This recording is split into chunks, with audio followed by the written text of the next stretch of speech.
In the year 1919, British India was on the brink of revolution. Discontent was spreading like wildfire, and the people of Punjab were at the heart of it. The First World War had ended, but for Indians the struggle was far from over. The British had promised reforms, but instead they passed the draconian Rowlatt Act, giving them the power to imprison anyone without trial. This law was a direct attack on the civil liberties of Indians, and protests erupted across the country. In Amritsar, leaders like Dr. Satyapal and Dr. Saifuddin Kichlu were at the forefront of peaceful protests, but the British saw them as a threat.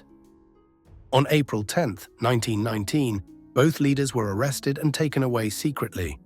This enraged the people of Amritsar, who gathered in thousands to demand their release. The protests turned violent when British troops fired at demonstrators, killing several. In retaliation, the enraged crowd attacked government buildings and British officials. In response, the British declared martial law, banning public gatherings.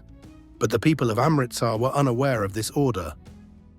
Just 3 days later, on April 13th, thousands of men, women and children gathered at Jallianwala Bagh, an open ground surrounded by high walls with only a few narrow exits. Some were there to protest the Rowlatt Act, while others had come to celebrate Baisakhi, an important Punjabi festival. Then came Brigadier General Reginald Dyer. He saw the peaceful crowd as a rebellion. Without warning, he marched in with 90 armed soldiers and positioned them at the only exit. Without giving any chance to disperse, he ordered his troops to open fire. For 10 horrifying minutes, bullets rained down on the unarmed crowd. People tried to run, but the exits were blocked. Dyer didn't stop until his men had fired 1,650 rounds of ammunition.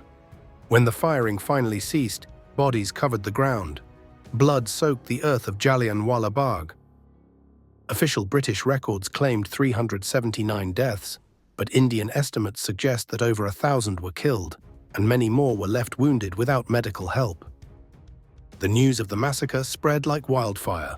Rabindranath Tagore renounced his knighthood in protest, and Mahatma Gandhi launched the non-cooperation movement, marking the beginning of India's final struggle for freedom. General Dyer was unapologetic. He even claimed that if he had more bullets, he would have killed more people. However, the British government was forced to hold an inquiry, and though Dyer was relieved of duty, he was never truly punished.